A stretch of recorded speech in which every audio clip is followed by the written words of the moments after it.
Welcome to Podcast This Escape, the podcast where we talk about the escape room we escaped from in the previous episode of this podcast. Whew. Chase and Em, you did it! Congratulations! Thank you. Thank you. Yeah. Extremely well done. We managed to get tricked by our uncle. Congratulations are definitely in order. Listen, I wanted to off him so early. Okay? Yeah, so all I gotta say is I was in the right direction. I had not heard Billy's Uncle Ben voice, but as soon as it came out, I went, could you have made it just a hint less evil? It was fine. No, And I got It to was do the my foreshadowing necessary. Exactly, and I got to do my Judge Doom reveal where his voice changes after he reveals he did a crime. Yeah, fair. Yeah, thank you so much for doing this. I apologize to you and to Billy for having to edit this and to everyone else because holy cow, normally I manage to keep my rooms to a pretty tight timeline without really meaning to, and this one got away from me. Yeah. Look, the smart thing to do would have been to get rid of, and we considered this, get rid of the whole pre-boat section. I absolutely asked you if I should do that. But the problem is the fish puzzle and the picture of Eminemony and all that is great fun. Like, it's really good stuff. We could have It is just fun. made a whole bunch of fish-themed rooms. Oh, we could have just saved it for another. That is true. Maybe that would have been a smarter idea. But I thought it went well. And you guys did very well throughout the whole thing. Did either of you have like a favorite part for you? Either What made you feel the smartest smart about or yourself? You enjoyed? So I Hence- feel like this was definitely like a 75-25 percentage on M's side figuring most of that out. But man, I liked the jar stacking and the drawing. I thought that was such a brilliant puzzle. And You guys- the little teamwork exercise where we had to do the directions was super fun. Yeah. Have you ever played Keep Talking and Nobody Explodes? I have Oh. not. No. That's no, the sort of we- the inspiration for these types of puzzles. That game is you have one person sitting at the computer screen who has a model of a bomb that has various buttons and wires and batteries and things all over it. And the other person does not look at the computer screen because they have a manual that is the bomb defusal manual. And you have to talk to each other and communicate, often with baffling homophones and other things a like lot of, that, like- and contradicting instructions. Like, what word does it say here? Oh, it says there. Wait, does it say there or there? Oh, it says there, but then there and there. And okay, which? And so lots of strange little things like that. So I was very much trying to do a slightly condensed version of that myself. And I think it gave the right feeling. I think as soon as you have to say it's right, but not right, the other one, with the W right. That's all you That's needed. all you need. That's the feeling of that game. Right. Absolutely. I thought that was really, really clever. Really well done, Danny. It was a horrible pain to come up with. It was the last thing I wrote for the room. The plants one, I'm really happy with how well you did with that one because when Billy was playtesting it, one, we had to make a couple of changes to exactly how the things looked. The middle ones, like around the letter N, we changed exactly how they looked. But also, I was able to look over his shoulder as he was drawing to figure out how things were going.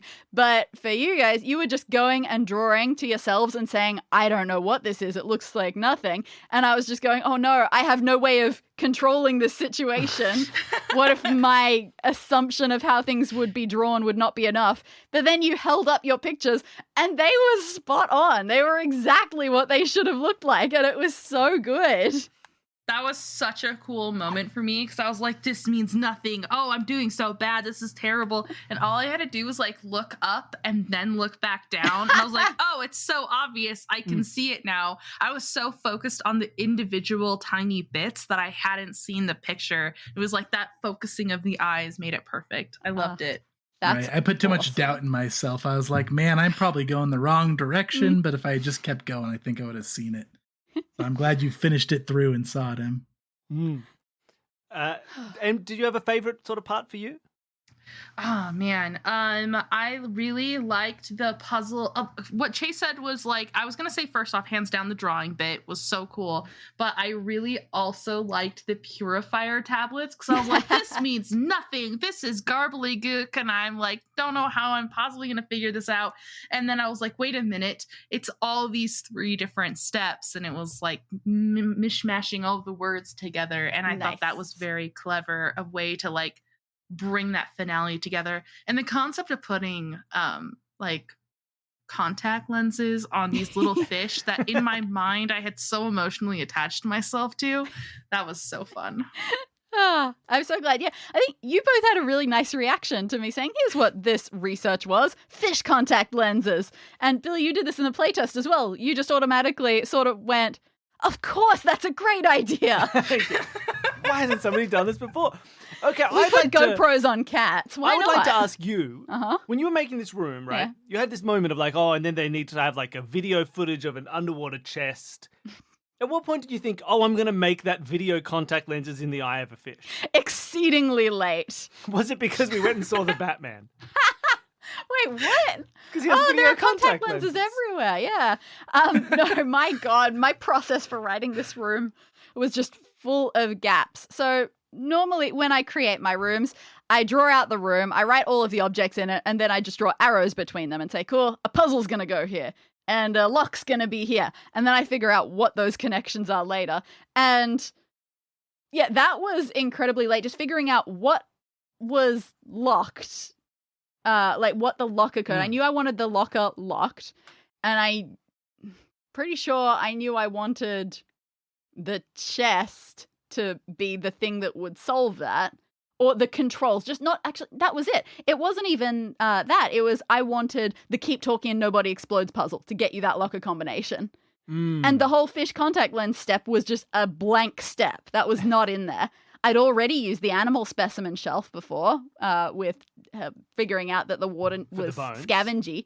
So it didn't, that was not a step that was originally in my planning at all. So yeah, that was absolutely one of the latest things that got into the room. How strange. Well, it tugged at my TTRPG heartstrings because you gave an animal companion you basically gave it a magic item, and that was awesome. You know, the other thing that was the lastest minute addition to the room, pirates. Oh, it wasn't a pirate room originally? No, it was always going to be a betrayal room, but the idea of saying, because he's a pirate, was not there until the very end. And then I thought, man, Bill, you have been harassing me for a pirate room for the 5 years that we have been doing this show. You're going to have your pirate room. I will accept that I've been haranguing you, but not that I've been harassing you. I think you've taken it a step too far. I never saw the pirate coming. It was great. I didn't either. I was like, blah! We talk about pirate rooms so much that in our last guest season, it was the last guest season, wasn't it? We had 2 separate guest GMs bring us their pirate rooms. So, yeah, it's just...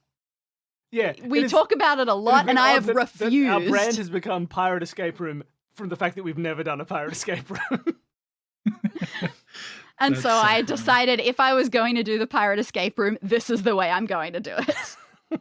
You know what? There was even a third one because there was one that was around like illegal downloading piracy as well, wasn't there? It was just a pirate season through and through last time. That's so funny. I loved the air of mystery that like you presented us with this sonar blip kind of early. I was happy you thought it was a monster. Drop. Right? Yeah, we had this big sonic drop and we're like, what are we going to need to use that for? That seems terrifying. Yeah, it very much was giving off vibes of there is a sea monster down there and you're going to use sonar to wake it and bring about the end of the world. I honestly wasn't going that far. I had a moment where I was like, we need to use the sonar drop. And then I was like, no, we can't use the sonar drop because we left Googly over there. Oh, no. And I was like, Emily, you can't not use the sonic drop because of Googly. The podcast will never end. You figured out the answer to the puzzle. You have to do it. But I was like, the fish. It's okay. I'm pretty sure fish aren't affected by sonar. Yeah, he's fine. Googly's living their best life. Exactly.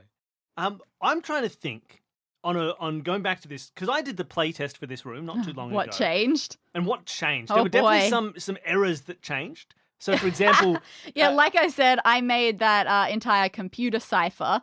I started doing that while I was very sleepy, just going through letter by letter, doing it by hand.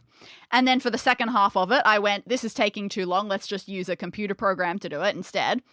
And so what that ended up being was the first half was just entirely riddled with mistakes. And then the second half, I was tired enough that I put in the wrong shift. So instead of 4 letters back, I'd only written 3 letters back. So it was just a completely different yeah, they cipher just translated anyway. into nonsense. And the hardest thing about the first ones that you done by hand is they were all 3 letters back, except for the any ones of the letters in from fancy. FANC and I you had and a- Y, you had a which I just reference went, for those. yeah, so I just copied them over. So it was mostly So W was still wrong. A, but everything else was a different cipher. Yep. And I started trying to do it during the playtest. I went, this doesn't say anything. I hope you don't expect this to mean anything because it says nothing. That was upsetting. So that took a little while.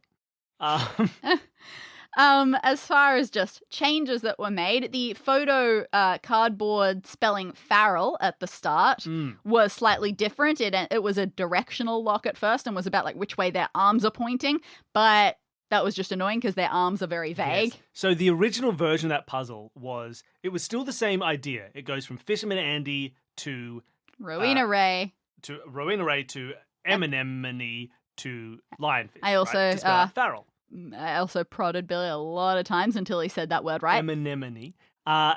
But the issue was the buttons were not in the same shape as those. No, they were faces. just an up, down, left, right. They were up, down, left, right. And then you went like, well, Andy's holding his arms up. So you go up and and like Lionfish Three is of like them were pointing up his arms anyway. to the side. And it was like, It was unclear. And we had like an extra hint for the word arms. And it was just like, no, this is too many extra steps of abstraction. And so we instead made a new little document that showed that the buttons were in the same position as the face holes, which you noticed immediately, which was great. I thought that was that was a nicer version of it. And it meant that it was only 2.5 hours of recording instead of 3 hours Yeah, of recording. exactly. Chase, how fast did you see the fact that those circles were in the same spot? Because I was like, oh, it's this, and I felt like I had to convince you for a second. I saw it approximately right after you pointed it out to me. Okay. Didn't see it before then. For a second, I thought that I was just completely whiffing that moment. I was glad that was actually the answer. It was very nice. No. And Chase, your confirmation was actually very nice because you went, yeah, it is. Yeah, it's exactly the same. And I just went, I've run the that's numbers. That's what you want to hear. Yep. That was my contribution. Just, as yeah, you're right. No, you have a very logical mind. Like you were able to confirm and also direct. Because I think I think very abstractly, and I'm like, oh, this connects here, and this probably goes like this, and I like combine everything into a weird ball, and then you sort it all out to actually make sense. So I think it was definitely a team effort. That was I was just pointing. Oh, at you things. worked great together. Mm-hmm. It was good teamwork. It's always just helpful too, even if you're just talking at somebody, like you said, Bill. Like if you have somebody to just bounce your thoughts off of, sometimes it all just is so much more clear. Mm-hmm. Now, how did this compare to your real world escape room experiences? Did you find yourselves acting differently? Did it have a different feel to it? I'm actually so impressed with how legit it all felt. Like it was so well done. I'm super impressed. It's better than a handful of the escape rooms that we've done. And I agree with that. Yeah, probably on par with we have a really good place here called Alcatraz Escape Rooms. Not a sponsor. They do really good escape rooms, and I was just about as immersed in this as I was in physically going through an escape room. Oh, It was wow. super cool. I'm a very tactile person, and so it was a smidge harder for me not being able to like touch things and rearrange them and stuff, but it absolutely felt on par. I loved that. It was very cool. The handouts were very helpful because I'm a very visual person there was a when it lot comes in to this like one. solving things. Yeah, this was a more the right handouts room, than some other rooms that we've done. But they do help. They do help understand. And then finding the balance to make it like visual enough for the players to get it while not so visual that the audience members at home aren't getting enough of the kind of feeling of the room. It's an interesting line to sort of ride. And like early on, like our first couple seasons, we had No almost visuals. no handouts at all. It was pure audio. But honestly, what it ended up being was a lot of stuff where it was pure audio, so that people could then write their own notes that would then be the sort of handouts that we'd give. Right, like a lot of these handouts were text-based, right? So Yeah, we could have said lots of things. Like I could have just read out all of those sonar instructions for you, but instead, you know what? I'm sure people are sick of my voice anyway, so you read it out. Yeah. So it's a lot of, we've kind of taken what could be notes that you would take and made a visual element. Same with the fish, right? We could have given you a list of the fish in 2 columns. You could have drawn it yourself and done the same connecting up. In the bait It's just store. nice to add a little bit of that visual element to supplement time that you would spend taking notes. And I like to think that when people see my little hand-drawn drawings or things that I've made in MS Paint, it gives them just a slight feeling of subconscious pity, so they're going to be nicer to me afterwards. Despite the MS Paint, I was so immersed. That's why it was actually a problem with the bait stall, because I was having a really bad week trying to get all of these notes finished just from being overwhelmed and busy. So Billy volunteered to make the bait stall pictures, and that's why they're so freaking good, and it just doesn't fit with my stupid style. That was me just finding scientific sketches of fish on Wiki Commons. Ridiculous. Trying to get the same style for each of the fish. No, it was fantastic. I have envy in how good these puzzles are, because I've homebrewed like TTRPGs, and I try to make puzzles and some because I love puzzles in TTRPGs. It is not easy. It's so difficult. Like, and you're always worried like this is gonna make sense to me, and my players are gonna be like, what are you doing? I don't understand. This doesn't make sense. But you also have the problem of in any TTRPG, one of the characters might just say, "I smash it." And then what do you do? And you have to so many levels. Like when you put a lock in a escape room, the solution is find the key to this lock. Whereas in, say, Pathfinder, the solution is roll for lock picking. Yeah. People aren't going to do the puzzle to solve it. Or the barbarian goes, well, it's a wooden box. I'll smash it with my big axe. And then you have the problems with like riddles in the stuff. And you go, okay, well, you might have solved the riddle. What's your character's intelligence? Are they going to solve a riddle? And how do you balance that? But I think that's why you end up with stuff like I think the classic thing, and I've talked about this before on this show, but like the classic thing for TTRPGs is you end up with things like riddles because nobody can physically interact with a riddle, and so it stops people making strength checks to break it or try and pick the lock. You go, no, it's just a riddle. You physically can't do anything to it, and now you have to sit. But then a riddle in pure abstraction sitting on a wall unrelated to stuff is boring, and that's the kind of reason people don't like a lot of puzzles, because they're like, well, what are we doing? I was doing stuff and now I'm stopping to jump and do a random riddle. I have to read. And so it's interesting, right? Because like the escape room so stuff, hard to balance. It works because it's about escape rooms, everyone is there for puzzles as well. Well, yeah, people also have agreed to sit and do puzzles.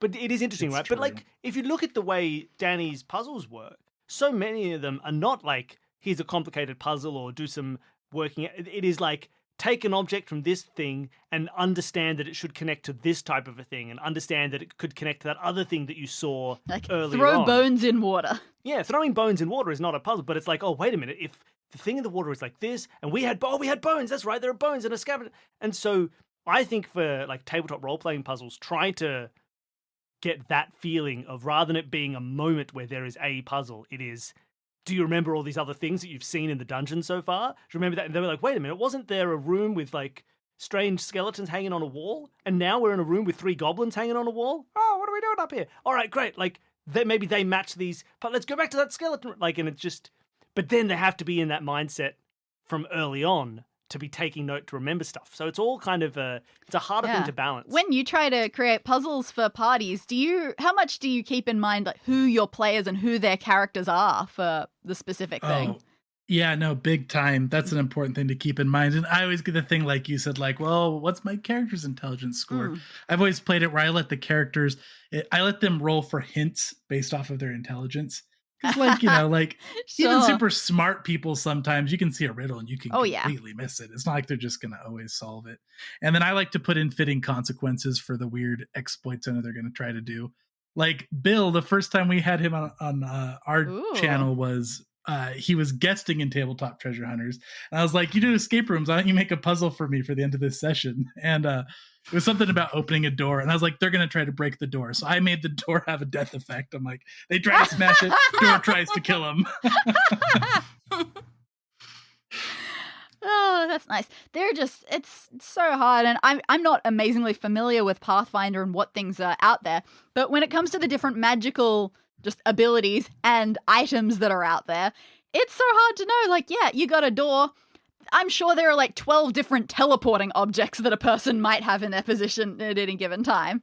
And it's just so hard to try to keep track. It's like the scariest moment, I think, of all tabletop RPG podcasting history was on the Adventure Zone and Murder on the Rockport Limited. It's a murder mystery. And then the character Merle comes out with, I've got Zone of Truth, where everyone has to tell the truth. Yeah, that's an easy way to solve a murder mystery. That's horrifying. Yep. That is horrifying. Totally. I have a reputation with my friend group that I quote unquote hate puzzles in TTRPGs. And it's just because I play characters that hate puzzles. And then when I'm like playing that character, I like method it really hard. I'm like, that was stupid. But I love puzzles. I love doing this. This was so fun. And I'm hoping if my friends watch this or listen to this, I am good at puzzles. I like puzzles. I'm like your my friend. characters are dumb. I can spread the word. So like, I'm sure I will get the reputation of being very actually mechanically bad at RPGs, because when I do an RPG, I am more than happy for my character to die. And so if I just get the reputation of, oh, they're the one that dies a lot. Yeah, Danny goes in for what they call minning, where you just put everything at minimum. Zero character preservation is formula for a good time. Oh yes, but no, I really like Danny was. I feel like you were worried about this room before we ran it in terms of the quality of the room. I think it's a fantastic. You can hear, if anyone listens to our playtest audio, if you're a Patreon donor at that level, I am exceedingly negative at the beginning. And it's because the couple of weeks that I have spent writing this, it's just because we've got this live show coming up, which will have passed by the time you hear this what a audio. great live show it was Woohoo! last weekend. That and the fact that we lost so much time due to personal things going on. I was incredibly rushed, incredibly overwhelmed with stuff going on, and it made me just put a lot of negative energy into this room. So every time I created a puzzle, I was angry at it and I hated it. And so I just therefore went to assume this room is terrible.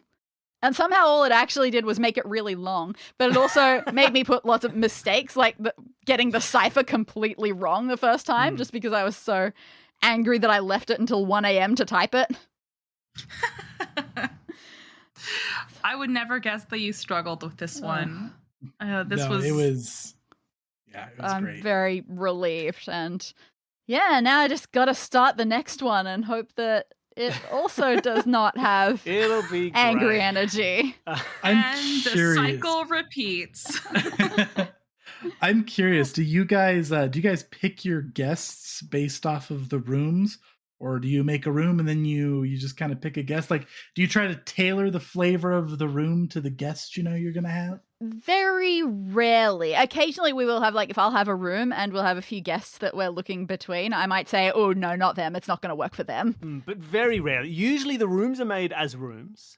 Occasionally there's a little bit of a serendipitous coincidence. Like when we had Neil on for his first episode, that was a magic room. And we just happened to have a magic room. And it was like, oh, let's make that the first episode and he can do that. Because he's, has all this magic experience. But generally, no, I wouldn't think so. Occasionally we had Dungeons and Dragons people on for a specific Dungeons and Dragons themed room. This is true. I think that was a room that I just had in my arsenal and went, ooh, this might work nicely. Sometimes we save rooms if we are currently talking with particular guests. But in general, I think it's like anybody can sort of play any room, right? I think we very often make such specific rooms. So it's nice to just get people on to play. Right? I don't think there's anything about the level 1 geek brand that makes it be like, oh, they really love wrecked ships. They're just obsessed We with have it. things I'm like terrified of water, so I was like, maybe he's targeting me. I don't know. Maybe it was deliberately we mean. did have like the Point Break room from early this season that started out as just a generic beach room, so that could have been for anyone. But once we started turning it into a Point Break room, we went, okay, we got to get movie people. Yeah, we had to get people who have like a brand that you can associate someone who is going to get Point Break feelings from fanfic this. thing. Yeah. And that worked out well. So yeah, occasionally we do, but generally I think it's fairly open. There's nothing super inherent about how we've. So if any previous guests are listening to this and trying to figure out what we think about you based on the room that you played, don't worry about it. We don't think about you at all. Oh, wonderful. Really, you should just be thinking, why didn't we invite you for this room? What is it about you that doesn't say shipwreck? Yeah, how many of you out there not being cool shipwreck pirate people? Yeah, I really love the room. I think you guys, I was very impressed with the way you guys worked through like almost like the more TTRPG aspect of knowing your goal and being like, well, let's go to this place, or we're trying to do this. Oh, the stairs, we're looking for the stairs and we're going to go do this. Oh, this must be the research. We want to find this. Oh, we got like puzzle-wise, everybody does puzzles well and has their own hang-ups, but I thought you guys did very well at being goal-oriented characters within the scene, of knowing like, we know what we're doing here. We're not just wandering around solving puzzles. Like you had me convinced in some moments, like when you thought that you had to sacrifice one of your fish to the water monsters. And like I was sitting there and you were choosing which one, the shallow one or the deep dive. And I was sitting here going, oh, please don't pick the deep diving one. You're going to need him later. Wait a second. They're not going to die. Yeah, there's no risk. I know what happens. The water's fine. But yeah, like remembering you had the boat to be able to go back on the boat. Oh, yes, out to thank the chest, you. Things like that was very impressive to immediately jump there. Because that, I think for a lot of people who are more... I have that written in my notes as a thing that Uncle Ben tells you about. Uncle Ben just tells because you I about didn't it. expect that. Because yeah, I think for a lot of people, they're in an escape roomy mindset and they don't they forget the setting and the situation and they just look at the puzzles. And you guys did that very well. So I was very impressed by that. Well, thank you. We're very practiced at visualizing where we are and what we're doing. And also credit has to go to the GM because your descriptions were very good and it was easy to stay immersed in remembering where we were and why we were there. Oh, thank you. Again, with in the playtest, my energy just sort of ended up with being like, oh, cool. Oh, you like the flare? Great, you do it. Here's a picture.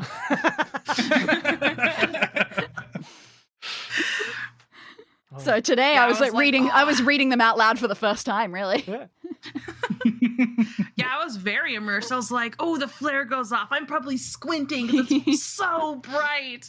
Yeah, that was awesome. I was like picturing us going out on the water and holding this little fish jar to my chest. It's like we're sneakily rowing that way. I was completely immersed in this story. It was very convincing. I was so taken with like Uncle Ben. So good job, Bill. I was like, we're here. We're supporting Uncle Ben. We're going to help out our uncle. Poor research is getting stolen. He was a pirate. Pirate all along. Speaking of, shout outs to Louis Farrell and Ben Sturrock, whose names are used in this episode. Congratulations. These are NPCs. Only one of them was evil this time. Well, Ben, one I'm of them sorry was that I just was willing mildly to incompetent sacrifice and you. lost his card. Yeah, one of you is incompetent and one of you is evil. Sorry that we are getting you in trouble. Yeah, this is always the hardest part with the NPCs. Just saying, cool, your name will get to go into our pool of NPC characters. They'll probably be a real asshole. Sorry. All right. Well, I think we're probably good there. I think it was a fun room. I really enjoyed it, and I really enjoyed having the two of you on to play through it. You did very well. I just want to point out that I didn't cuss a single time. Impressive. Very good. I held back every time that it came to my head. As soon as I knew that I was a 9-year-old, I was like, oh, fine. We're going to be good. Yeah. No, I'm in character. I was concerned for you. It's a tough feat. M swears a lot. You heard how slowly I just said the word asshole then, right? As I wasn't sure what word I was going to put there. That reminded me. I was like, oh, I was good the whole time. All right. Well, thank you so much for coming on and playing. For people who wanted to find more of you and see all the Level 1 Geek things, would you like to direct them to where they should check things out? Yeah, absolutely. So first off, you can really find all of our links if you go to www.level1geek.com. That has all of our blog articles. There's a little button in the top corner that'll take you to our Twitch. Follow us on Twitch, YouTube, subscribe, feed the algorithm. It is a hungry, hungry beast. And yeah, we love making content that helps support people. That's us. Wonderful. And look, if you head to the YouTube channel, you can go back and find some of the old streams that I've been on Level 1 Geek. You can see me playing The Great American Witch for a few sessions. Yeah. You could find me thanking... Gateways is on there? Yes, there's a session of me running the Level 1 Geek crew through Gateways, the TTRPG that I wrote, which is great fun. It's a very fun situation. Also featuring Matt Yule from Finish It. So there's some all I know half of the people listening are all Finish It listeners as well. You can find me thanking an egg, saying thank egg over and over again, playing a telepathic insect man in a sci-fi world. It's very strange. Telepathic insect, and now you're going straight to being a telepathic bear? Yeah, there's a lot of telepathy. We've got lots of interesting Bill moments over there, for sure. So you can go and check it all out, as well as find all the old Tabletop Treasure Hunter streams from this most recent season that I win, me and me alone, with no help from my friends. Whoa, hey, whoa, I'm right here. So thank you so much. You're edited out of the podcast at this point. And if you go to their Twitch channel, subscribe to it, follow them on Twitch straight away, because you get notifications for the new streams that I'm part of, the new regular streams of playing Starfinder. And who knows, maybe for the next campaign, you'll be the Level 1 Geek. Maybe you'll be the Level 1 Geek. For people who want to support what we're doing, you can always sign up for our Patreon. As Danny already mentioned, anyone of any donor level can appear as an NPC, and we've already thanked you, so you'll get no more thanks from us, Ben and Louis. No more thanks from us, Ben and Louis. For $5 donors, there's also a whole suite of bonus episodes. There's a new bonus episode every week. There's 2-minute mysteries where we try and solve little murder mysteries, and they get ridiculous, and we put on silly character voices. So much fun. It's the best show we've ever made. And you can hear all the playtest audio, including Danny's very, very dour playtest of this room. And there are badges for $10 donors and other fun things as well. So go and support us there. If you can't, then just tell a friend, tell someone about us. It's the best way. Go on to Reddit whenever anyone's like, what is a cool podcast? You'll be like, this podcast, Escape This Podcast is the best one. Because we can't do that because that's weird, but you can because you're a fan of the show. All right. Thank you, everybody, for listening. Thank you, Danny, for making such a fun room. Thank you for turning it into something that can actually be played. Thank you, Chase and Em, for joining us. Everybody say bye. Bye, everyone.